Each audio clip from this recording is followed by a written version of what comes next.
funded program. There's been, and it's not the first around the issue of public sector reform.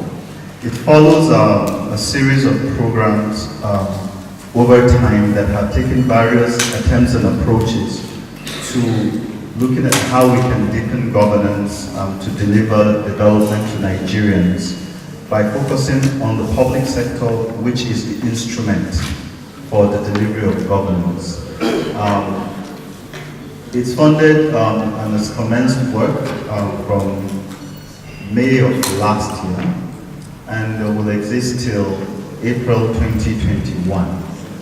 I don't want to go into the details of what's going to happen at what stage, but it's a 5-year program that first builds on previous programs. So I'm sure in your interface in the past you might have related with other DFID programs, be it SPA, which was focused on public sector reform at the states, or FIPA, which was focused on public sector reform at federal, or SAVI, which was focused on engaging directly with civil society and on non-state actors. PERL builds on the successes as well as the achievements and just the efforts of all of these programs that have been in the past.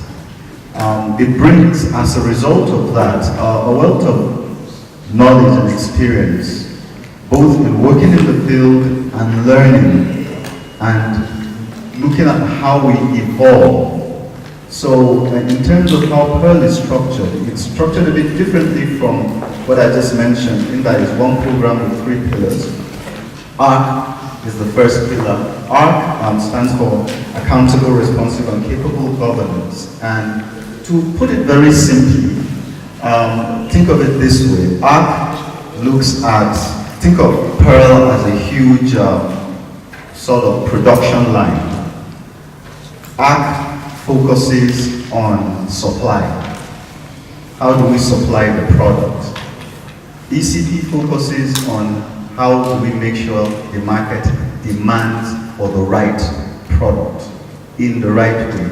How does it make sure that those who are responsible for supplying it are kept on their toes to supply that through engaging with non-state actors, civil societies, media practitioners, and the legislature as well. The reason the legislature is engaged very centrally and frontally by ECP is because the legislature stands at the first point of call for citizens to demand. When citizen groups or citizens as individuals come together and say, we want this, most of the times the response you get from the government, and I would say, for example, refer to Mr. President's speech on Monday, is we have a National Assembly.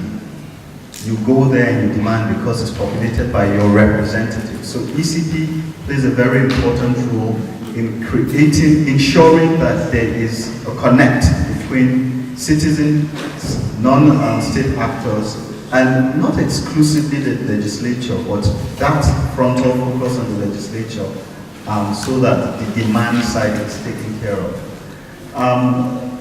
The third one, LEAP, which is where I work, we like to think of it as an experiment with a very confident hypothesis.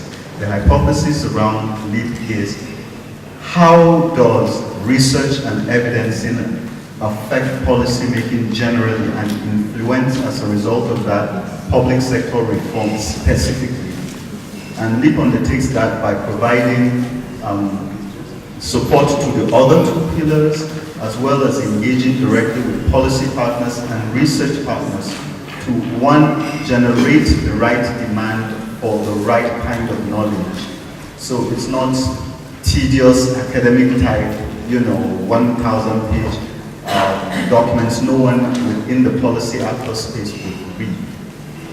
If there's need for that, of course, they could do that as well.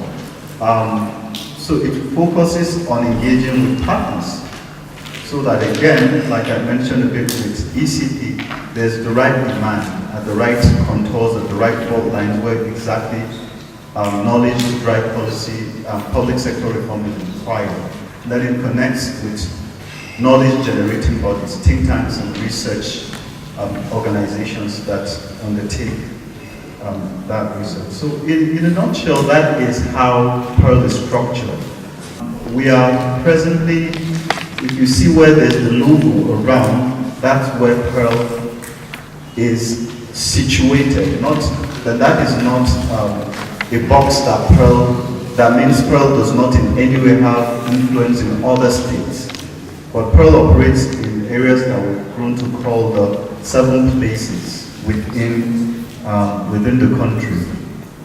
In the southwest, that is taken as a zone, PERL is situated in Lagos and works to support mostly lessons learned in stories of reform across that, with partners that are very active in that space. A key partner is the Dawn Commission that works to provide public sector reform support to all of the governors, and all the governors of the Southwest are signed on to that. So the Dawn Commission is a critical partner for PERL to drive that. PERL works in the southeast, situated in Enugu, carrying out mostly about a mirror of what I just explained in the southwest.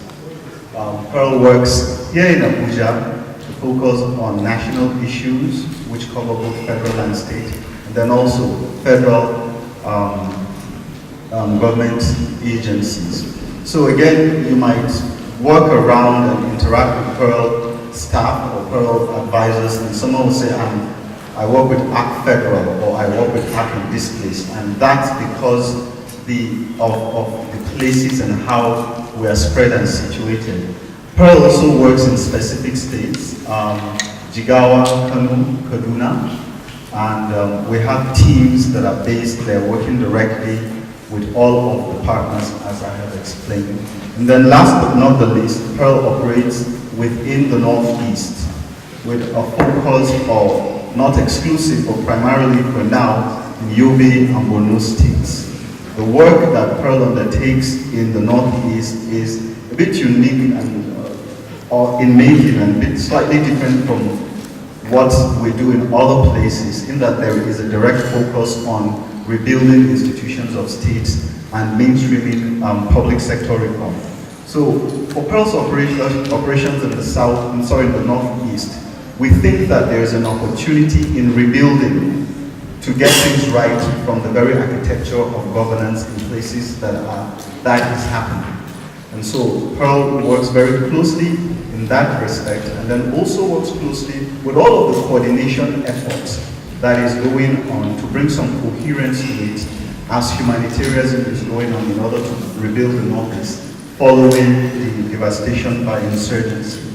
So that's my quick, brief introduction of PERL. Again, welcome you very much. I hope that as we move on and someone walks up to you and says, I'm PERL Lead or PERL ACT or ECP, you understand that those are the pillars within, but that PERL operates as one. And every time and everywhere you hear PERL, you'll get a clear sense that we stand for public sector reform, and that's part of what you're all invited to come and just have a dialogue with us today.